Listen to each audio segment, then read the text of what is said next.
Hello बच्चों, चलिए प्रश्न को देखते हैं। कह रहा है कि वह एपी ज्ञात कीजिए जिसका तीसरा पद 16 है और सातवां पद पांचवें पद से 12 अधिक है।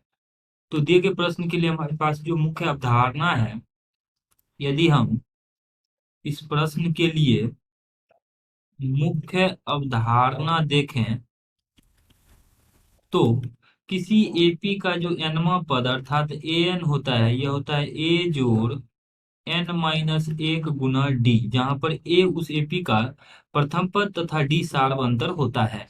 अब देखिए प्रश्न में दिया गया है कि किसी वह एपी ज्ञात कीजिए जिसका तीसरा पद 16 है। तो मान लेते हैं एपी का प्रथम पद ए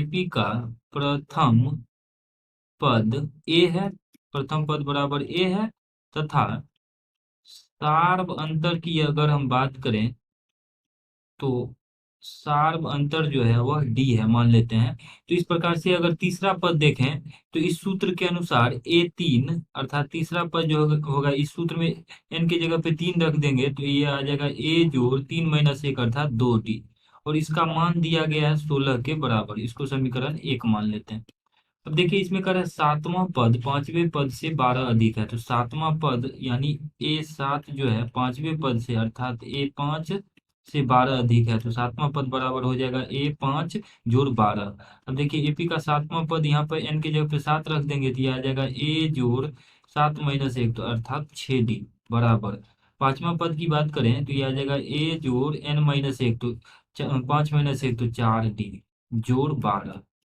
अब इसको सरल कर लेते हैं यहाँ से, तो सरल करने से हमारे पास ये आ जाएगा ए से ये कट जाएगा और 6 डी और -4 डी, तो 6-4 तो 2 डी बराबर आ जाएगा यहाँ से 12 के बराबर।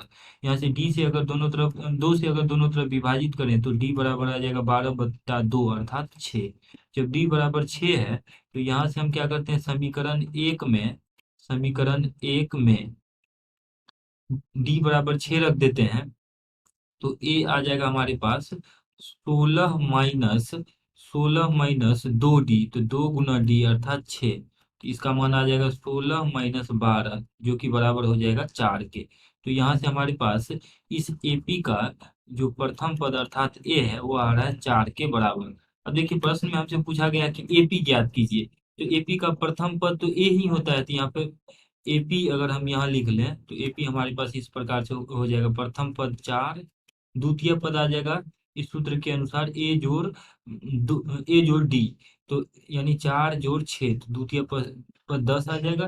तृतीय पद तो दिया हुआ ही था यहाँ पे 16, और इस तरीके से ये बढ़ता जाएगा। इसमें हर एक पद में अगर हम डी अर्थात सार बनता 6 जोड़ते चले जाएंगे तो अगला पद मिलता चला जाएगा। तो हमें जो प्रश्न में पूछा गया था कि एपी ज्ञात कीजिए, तो एपी यही है 4, 6, 16, 22, इस तरीके से ये एपी का पद बढ़ता चला जा रहा है। आशा करते हैं कि इस प्रश्न का हल आपको समझ में आया होगा। धन्यवाद।